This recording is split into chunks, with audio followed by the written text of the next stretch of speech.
واسطے تاں کر کے اس کو یاد بھی نہیں رکھتے. ایک ہوتی ہے عقلی دلیل جو بات ذہن میں آ جائے. تو نقلی دلیلیں تو بہت ہیں لیکن ایک عقلی دلیل سن لیں. کچھ لوگ کہتے ہیں جی ان محفلوں کا فائدہ کیا ہے, ان محفلوں کا فائدہ کیا ہے. تو میں کہا کرتا ہوں پہلی بات تو یہ ہے کہ ہمیں محفلوں کے آداب کو ہی نہیں پتہ, محفلوں کے آداب کا پتہ ہی نہیں ہے. خدا کی قسم حضور کے ذکر کی محفل کے آداب کی رعایت کرتے ہوئے محفل میں آیا جائے تو آنے والا اگر گناہگار ہو بخش دیا جاتا ہے, اگر آنے والا کافر بھی ہو سینہ ایمان کے نور سے روشن اور منور. لیکن فرق یہ ہے کچھ آتے ہیں لنگر کے لیے, کچھ آتے ہیں نوٹوں کے لیے. ہاں جی, کچھ ابھی الیکشن قریب جب آئے گا کچھ محفلوں میں ووٹوں کے لیے بھی آئیں گے. لیکن میں کہا کرتا ہوں کہ ان کی محفل میں کبھی ان کے لیے آ کر دیکھ, ان کی محفل میں کبھی ان کے لیے آ کر دیکھ. اور دودی کی طرح اگر محفل میں آئے گا نا تو کافر بھی کوئی ہوگا تو یہ ذکر مصطفیٰ کا تبرک ملے گا. جب جائے گا تو سینہ ایمان کے نور سے روشن اور منور ہو جائے گا. تو کہا وما ارسلناک الا رحمت للعالمین, اے حبیب ہم نے آپ کو ساری کائنات کے لیے سراپا رحمت بنا کے بھیجا ہے. اچھا ایک دو باتیں اور سن لیں.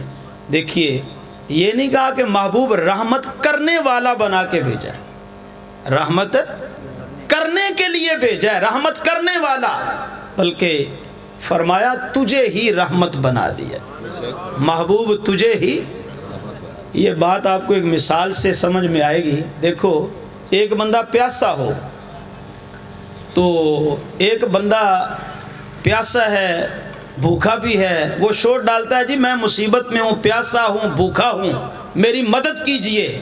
پاس سے کوئی ہمدرد گزرے تو وہ اس کی اس تکلیف کو, اس مصیبت کو دور کرنا چاہے, اس کی پیاس کو مٹانا چاہے, تو وہ پاس سے کوئی گلاس پانی کا لے کے اس کو پلا دے یا ایک روٹی اس کو کھلا دے تو کہہ لے تیری میں نے مصیبت کو دور کر دیا, تیری پیاس بھی بجھا دی, تیری بھوک بھی مٹا دی ہے. لیکن پلانے والا اور ہے اور پانی اور ہے. اچھا ایک بندہ کہے میں پیاسا ہوں میری مصیبت کو دور کیجئے, دوسرا اس کی مصیبت دور کرنا بھی چاہے, اس کی پیاس مٹانا بھی چاہے, لیکن پانی پاس نہ ہو. پانی ہی اگر پاس نہ ہو تو وہ اس کی دستگیری کر سکے گا؟ بولو پیاس مٹا سکے گا؟ کیوں؟ اس لیے کہ وہ پانی کا محتاج ہے. پانی ہوگا تو اس کی پیاس دور کرے گا, اگر پانی نہیں ہوگا وہ لاکھ کوشش کر لے اس کی پیاس کو دور نہیں کر سکتا. میرے مولا نے فرمایا محبوب میں نے تجھے رحمت کرنے والا بنا کے نہیں بھیجا, تجھے رحمت کا محتاج نہیں رکھا, بلکہ تجھے رحمت میں خود مختار کر دیا ہے. محبوب تجھے رحمت کرنے والا نہیں بلکہ تجھے سراپا رحمت بنا کے بھیج دیا. تو جب محبوب ہیں ہی سراپا رحمت تو پھر سرکار مکے میں ہوں تو رحمت, بولو حضور مدینے میں ہوں تو رحمت, حضور بدر میں ہوں تو خدا کی رحمت, حضور احد میں ہوں تو رحمت. احد میں چلی جائے گی, آؤ تجھے بریلی کی گلی میں لے چلتا ہوں. میں تو تقریر لمبی کروں لیکن اعلیٰ حضرت کا شعر یاد آ گیا, شعر پڑھ کے بات جلدی ختم ہو جائے گی. میرے امام نے کہا تھا نعمتیں بانٹتا جس سمت وہ ذی شان گیا, نعمتیں بانٹتا جس سمت وہ ذی شان گیا, ساتھ ہی منشی رحمت کا قلم دان گیا. حضور مکے میں ہوں تو رب کی رحمتیں مکے میں نازل ہوتی ہیں, حضور مدینے میں ہوں تو رب کی رحمتیں مدینے میں نازل ہوتی ہیں. توجہ کا طالب ہوں, حضور بدر میں ہوں رب کی رحمتیں بدر میں نازل ہوتی ہیں. حضور احد پہ جائیں رب کی رحمتوں کا نزول وہاں پہ ہوتا ہے جہاں پہ حضور کا وجود ہوتا ہے, رحمتوں کا نزول ہوتا ہے. بلکہ اس سے بھی آگے کہنا چاہوں گا جہاں پہ درود ہوتا ہے وہیں پہ رحمتوں کا نزول ہوتا ہے, جہاں پہ سلام ہوتا ہے وہیں وہیں پہ رب کی رحمتوں کا نزول ہوتا ہے جہاں پہ حضور کے میلاد کے ذکر کی محفل سجتی ہے، وہیں رب کی رحمتوں کی برسات ہو جاتی ہے، وہیں رب کی رحمتوں کی برسات ہو جاتی ہے۔ ختم نبوت، تاجدار ختم نبوت۔ اب سرکار کتنی رحمت ہیں، تو میں نے پہلے بھی عرض کیا کہ جہاں تک خدا کی خدائی ہے وہاں تک میرے مصطفیٰ کی بادشاہی ہے، اور میرے مصطفیٰ کی رحمت کو سمجھنا کسی کے بس کی بات ہے؟ یہ تو دلو رام نے بھی کہا نا، رحمت للعالمین کے حشر میں معنی کھلے، یہ قیامت کے دن پتہ چلے گا میرے مصطفیٰ کتنے لجپال ہیں اور کیسی ان کی شان رحمت للعالمینی ہے۔ وہ دیکھو ایک صحابی تھا نا جو روزہ توڑ بیٹھا تھا، تو حضور کی بارگاہ میں آ گیا، حضور کرم فرما دیں، سرکار مہربانی فرما دیں۔ فرمایا کیا ہوا؟ یا رسول اللہ روزہ توڑ بیٹھا ہوں۔ تو سرکار نے پہلے نبی بن کر دکھایا، حضور نے پہلے شریعت کا مسئلہ بتایا۔ حضور نے فرمایا چلو کوئی بات نہیں، اگر روزہ توڑ دیا ہے تو 60 روزے لگاتار رکھ لیں۔ اس نے عرض کی یا رسول اللہ ایک تو نبھایا نہیں گیا، 30 تو رکھے جا نہیں رہے، تو 60 کیسے رکھوں گا؟ حضور نے فرمایا چل 60 مسکینوں کو کھانا کھلا دے۔ یا رسول اللہ خود بھوکا ہوں، اتنی استطاعت نہیں ہے۔ حضور نے فرمایا غلام خرید کے آزاد کر دینا، حضور اس کی بھی طاقت نہیں ہے۔ توجہ کا طالب ہوں، اب یہاں پہ شریعت مکمل ہو گئی۔ شریعت کیا ہو گئی؟ مکمل ہو گئی۔ لیکن میرا نبی صرف نبی بن کر نہیں آیا، بلکہ میرا نبی تو رحمت بن کر آیا۔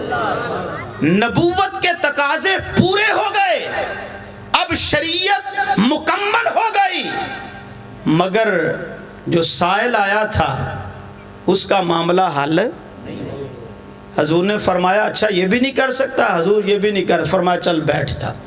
اچھا تھوڑا وقت گزرا، کھجوروں کا ایک ٹکڑا آ گیا، حضور کی بارگاہ میں کسی نے ہدیہ پیش کیا۔ سرکار نے فرمایا کدھر ہے وہ کفارے والا؟ حضور میں حاضر ہوں۔ فرمایا یہ رحمت ہے۔ یہ کیا ہے؟ اچھا پہلے مجھے آپ یہ بتائیں، ایک مثال سے بات مزید واضح کرنا چاہوں گا۔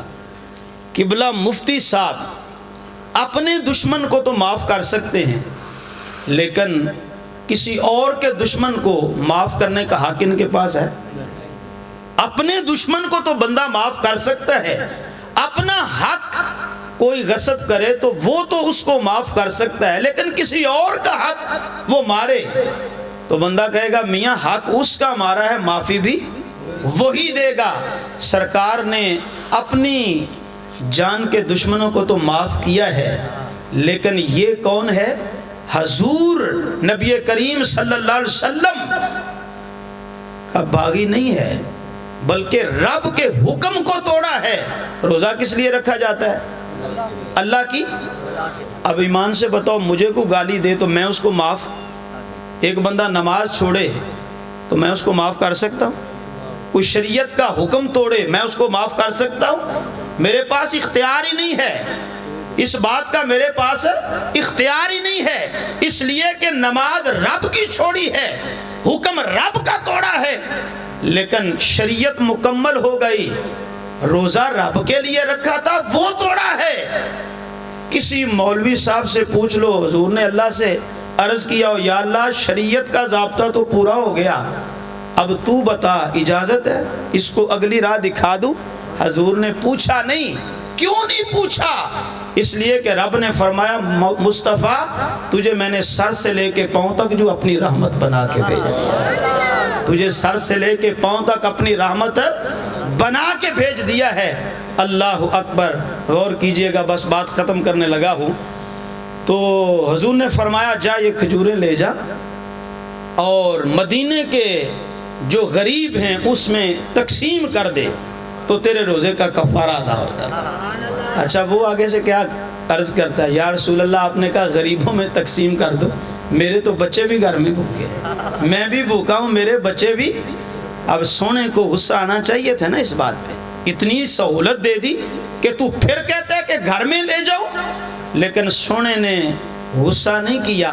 حدیث میں الفاظ ہے مسکرا پڑے حضور، اور آج ریکارڈ مسکرائے حضور، اتنے مسکرائے کہ میرے مصطفیٰ کی داڑھیں بھی نظر آنے۔ حضور مسکرا پڑے، حضور جانتے تھے اگر شریعت سے تیرا گزارا نہیں نہ ہو رہا تو میرے رب نے مجھے صرف نبی اور رسول بنا کے نہیں بھیجا، میرے نبی نے مجھے رحمت للعالمین بھی بنا کے بھیجا۔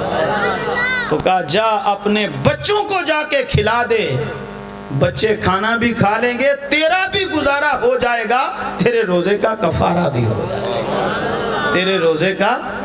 لو آخری حدیث سن لیں، بس 2 واقعے سناتے بات لمبی ہوگی تو حدیثوں کی طرح میں زیادہ نہ جا سکا، تو ایک حدیث پر سننے باعث برکت۔ حضور نے ایک دن صحابہ سے پوچھا، صحابہ یہ بتاؤ، سوال کیا حضور نے، سرکار نے فرمایا کہ صحابہ یہ بتاؤ کہ قیامت کے دن بخشے جانے پہ تمہیں یقین ہے؟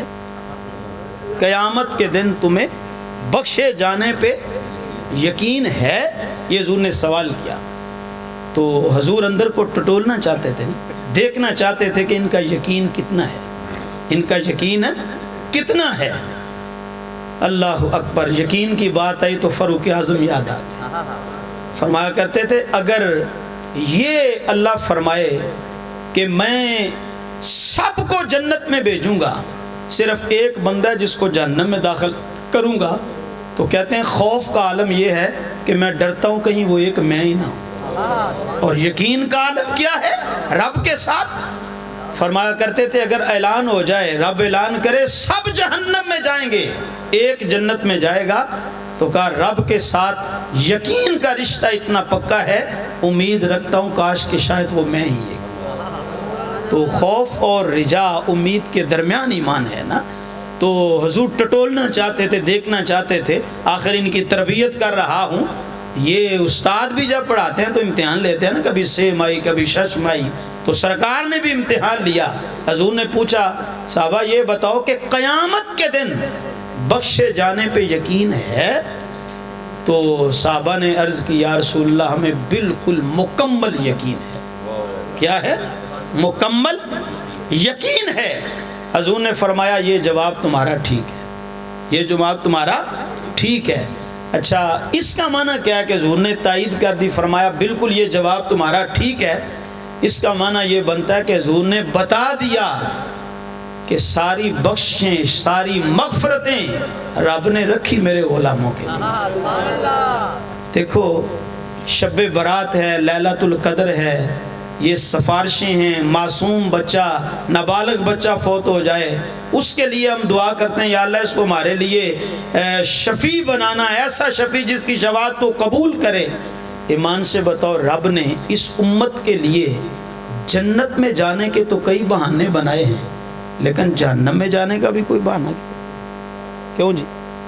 لیکن اس کے باوجود ہم اگر جہنم میں جائیں تو پھر ہماری بد نصیبی ہے، وگرنہ رب نے جہنم میں جانے کا کوئی بہانہ نہیں بنایا۔ لیکن ایک سوال اور ہے یا رسول اللہ، وہ کیا ہے؟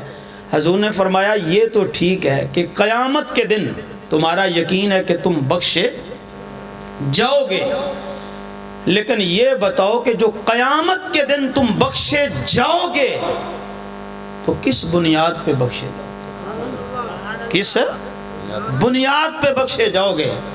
تو اب حضور تربیت کر رہے تھے نا، تو بتا رہے تھے کہ جہاں غلط ہوگا وہاں میں تمہاری اصلاح کروں گا، جہاں ٹھیک ہوگے تمہاری تائید کروں گا۔ تو اب صحابہ نے جواب دیا یا رسول اللہ ہم نمازیں پڑھتے ہیں، حضور ہم جہاد کرتے ہیں، ہم خانہ کعبہ کا حج کرتے ہیں، حضور ہم روزے رکھتے ہیں، حضور ہم قرآن پڑھتے ہیں، یہ سارے عمل کرتے ہیں۔ توجہ کا طالب ہوں، یہ حدیث غور سے سنیے گا۔ حضور ہم نمازیں پڑھتے ہیں، روزہ رکھتے ہیں، حج کرتے ہیں، جہاد کرتے ہیں، ہم قرآن پڑھتے ہیں، اس لیے بخشے جائیں گے۔ حدیث کے الفاظ ہیں، حضور نے فرمایا یہ دوسرا جواب تمہارا ٹھیک نہیں ہے، دوسرا جواب تمہارا ٹھیک ہے نہیں ہے، اس لیے کہ کئی بندوں کو نمازوں پہ بڑا مان ہوتا ہے، روزہ ایک رکھ لے یا حج ایک کر رہے ہیں تو محلے میں لوگوں کو سانس نہیں لینے دیتے، وہ کہتے ہیں ہم حاجی صاحب ہوتے ہیں۔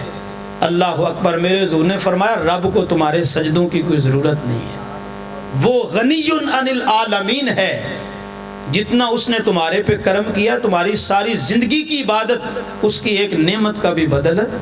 میاں صاحب نے بھی اسی کا ترجمہ کیا نا، پڑے اتے نہ مان کری، پڑے اتے نہ مان کری تے نہ آکھی میں پڑیا، او جبار کہار صداوے متاں روڑ دے وے دھد، عدل کریں تے تھر تھر کمن اچیاں شانہ والے، فضل کریں تے بخشے جاون میں ورگے منہ کالے۔ حضور نے فرمایا تمہارا دوسرا جواب ٹھیک نہیں ہے۔ دوسرا جواب کیا تھا؟ ہم بخشے جائیں گے اس لیے کہ ہم نماز پڑھتے ہیں، روزہ رکھتے ہیں، حج کرتے ہیں، جہاد کرتے ہیں۔ حضور نے فرمایا سجدوں کے بدلے نہیں بخشے جاؤ گے، بلکہ خدا کی رحمت کے سہارے بخشے، خدا کی رحمت کے سہارے بخشے جاؤ گے۔ اب یہ تو مصطفیٰ نے بتا دیا کہ قیامت کے دن سجدوں کے بدلے نمازیں پڑھنی ہیں، روزے رکھنے ہیں، شریعت پہ عمل کرنا ہے، لیکن میرے مصطفیٰ نے بتایا قیامت کے دن سجدوں کے بدلے بخشش نہیں ہوگی، خدا کی رحمت کے سہارے بخشش ہوگی۔ اب تلاش کرنا ہوگا جس خدا کی رحمت کے سہارے ہماری بخشش ہونی ہے وہ رحمت ہے کیا؟ تو وہ خدا ہی اعلان کر رہا ہے وَمَا أَرْسَلْنَاكَ إِلَّا رَحْمَةً لِّلْعَالَمِينَ۔ جس رحمت خدا کا صدقہ جنت کے تالے کھلنے ہیں، جہنم کی آگ بجھنی ہے، جس رحمت خدا کا صدقہ گناہگاروں نے بخشے جانا ہے، وہ رحمت کوئی اور نہیں ہے، وہ آمینہ کا لال ہے اور میرا مصطفیٰ ہے۔ وہ رحمت کوئی اور نہیں بلکہ کون ہے؟ وہ میرا مصطفیٰ ہے۔ تو صاحبو، حضور سے جدا ہو کر، حضور سے کٹ کر کبھی بھی کوئی کامیاب ہو سکتا؟ اللہ اکبر۔ مصطفیٰ سے جو لپٹا یگانہ ہو گیا، جس کے حضور ہو گئے اس کا محمد کی غلامی دین حق کی شرطیں اسی میں ہو اگر خامی تو سب کچھ نہ مکمل ہے۔ محمد کی غلامی سند ہے آزاد ہونے کی، خدا کے دامن توحید میں آباد ہونے کی۔ آؤ اپنی محبتوں کا رشتہ حضور سے جوڑ لیجئے اور اپنی بندگی کا رشتہ اپنے رب سے جوڑ لیجئے۔ اقبال نے مسلمانوں کو جھنجھوڑتے ہوئے یہی پیغام دیا تھا، ہے تجھ کو سنبھلنا تو اب وقت سنبھل جا، اے بحر امید اپنے کناروں سے اچھل جا، غافل تجھے پا کر لے آئے ہیں پھر جال، تو باز ہے بلبل نہیں بستان سے نکل جا، باطل سے نہ ڈر جنگ کے میدان میں اتر جا، رکھ حق پہ نظر پھر ماہ و سریا سے گزر جا، کی تجھ کو حسین ابن علی نے یہ وصیت، مرنا ہے تو ڈر موت سے گر جینا ہے تو مر جا، تقدیر الہی کے نوشتے بھی وہی ہیں، اللہ بھی وہی، اس کے فرشتے بھی وہی ہیں، اتریں گے ملائک تیری امداد کو اب بھی، جس طرح بدر میں اترے تھے، اتریں گے ملائک تیری امداد کو اب بھی، گر ذات خدا سے تیرے رشتے بھی وہی ہیں۔ تو لوگوں آؤ حضور سے اپنا رشتہ محبت جوڑ لیجئے۔ آج یہ رشتہ ٹوٹ گیا جس کی وجہ سے امت کا یہ حال ہوا، اور اگر آپ میرے قبلہ کی زبانی یہ پیغام سننا چاہیں تو پھر میرے قبلہ فرماتے ہیں چھوڑ کے آپ کا دامن رحمت آقا ہم سے بھول ہوئی، کھو دی اپنی قدر و قیمت آقا ہم سے بھول ہوئی، بن گئے سیموں زر کے بندے، تن کے اجلے پر من کے گندے، لٹ گئی ہم سے فقر کی دولت آقا ہم سے بھول ہوئی، دیکھ ہماری آنکھ مچولی اپنے ہی سینے اور اپنی ہی گولی، آج کافر مسلمان کو نہیں کاٹ رہا، مسلمان ہی مسلمان کا گلا کاٹ رہا ہے، دیکھ ہماری آنکھ مچولی اپنے ہی سینے اور اپنی ہی گولی، بھول گئے ہم درس اخوت آقا ہم سے بھول ہوئی، ساری دنیا کے ٹھکرائے ہوئے ہیں پر تیرے در پہ آئے ہوئے ہیں، کھول دے اپنا باب رحمت آقا ہم سے بھول ہوئی۔ اس محفل میلاد کا یا ادارۃ المصطفیٰ کے پلیٹ فارم پہ جتنے بھی دروس قرآن ہو رہے ہیں، یہی پیغام ملتا ہے اور یہی پیغام یہاں سے ہم پہنچا رہے ہیں کہ آئیے اپنے لبوں کا وظیفہ حضور کے سینہ اقدس پہ نازل ہونے والے قرآن کی تلاوت کو بنا لیجئے اور دل میں حضور کی محبت، وفا اور حضور کا پیار لے آئیے، پھر یہ جہاں بھی آپ کا اور وہ جہاں بھی آپ کا، قبلہ بھی یہی آپ کو پیغام دے رہے تھے، اور میرے حضرت گلی گلی نگر نگر کریا کریا بستی بستی جہاں بھی جاتے ہیں یہی پیغام عام کر رہے ہیں۔ اقبال جو نے کہا تھا کی محمد سے وفا تو نے تو ہم تیرے ہیں، یہ جہاں چیز ہے کیا لوہو، ہر چیز پہ کمپرومائز کر لینا، لیکن حضور کی محبت پہ وفا پہ کوئی کمپرومائز نہیں ہے، اس لیے کہ عمل تب قبول ہے جب ایمان ہوگا، عمل تب قبول ہے جب ایمان ہوگا۔ عمل کی قبولیت کے لیے ایمان ضروری ہے، اور ایمان کے لیے محبت مصطفیٰ ضروری ہے۔ تو جس طرح عمل بعد میں ہے ایمان پہلے ہے، اس طرح ایمان بعد میں ہے، میرے آقا کی محبت پہلے ہے۔ اسی لیے میں پہلے پڑھ چکا ہوں، محمد کی غلامی دین حق کی شرط اول ہے، اسی میں ہو اگر خامی تو سب کچھ نہ مکمل ہے۔ دور و نزدیک سے جتنے علماء تشریف لائے، مہمانان ذی وقار تشریف لائے، اور جن دوستوں نے آج کے اس پروگرام کا انتظام کیا، اہتمام کیا، سب کے لیے دعا گو ہیں، اللہ سب کو جزائے خیر عطا فرمائے۔ کار ما آخر شد و آخر زیما کار نشد، مشت خاک ما غبار کوچہ یار نشد، و آخر دعوایا ان الحمدللہ رب